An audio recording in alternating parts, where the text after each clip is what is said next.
Jean-Marie Chainjo, Boikaya, Captain Francis Baju, say Taina, Ndagangona oka heavy mshina, heavy kachimoko kanova kumesina, Deke mashingo, ndeke weshira, Takaka funza sita kakatire jina, Ndine chishu, Chirimuana, Tikorongala mangwana, Ukola maive vana, Skana, Chishu, Chirimuana, Tikorongala mangwana, Ukola maive vana, Skana, Munu wandinorota kuope, Wandinofunga ndiri kubasa, Iwe wakambira moyo wangu, Saganda di bebingo tamba uchidai, Dai, ukatamba uchidai, Dai so bebingo waina uchidai, Dai, chingo waina uchidai, Saka chishu Chirimuana, Tikorongala mangwana, Ukola maive vana, Skana, Chishu Chirimuana, Tikorongala mangwana, Ukola maive vana, Skana. Chingo ketura mazinu chinge wasvika pazvinhu zvacho, panguva ino ndiwe munhu wacho, chipo chekutamba bebi unacho, ndiwe munhu wacho.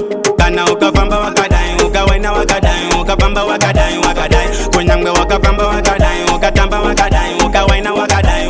Ndine chishu Chirimuana, Tikorongala mangwana, Ukola maive vana, Skana, Chishu Chirimuana, Tikorongala mangwana, Ukola maive vana, Skana.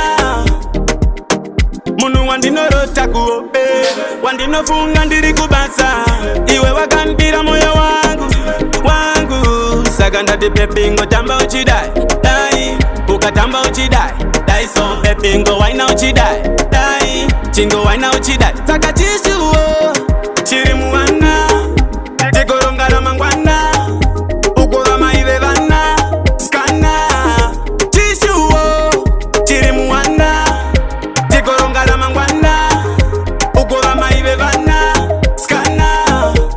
Chingo ketura mazinu chinge wasvika pazvinhu zvacho, panguva ino ndiwe munhu wacho, chipo chekutamba bebi unacho, ndiwe munhu wacho.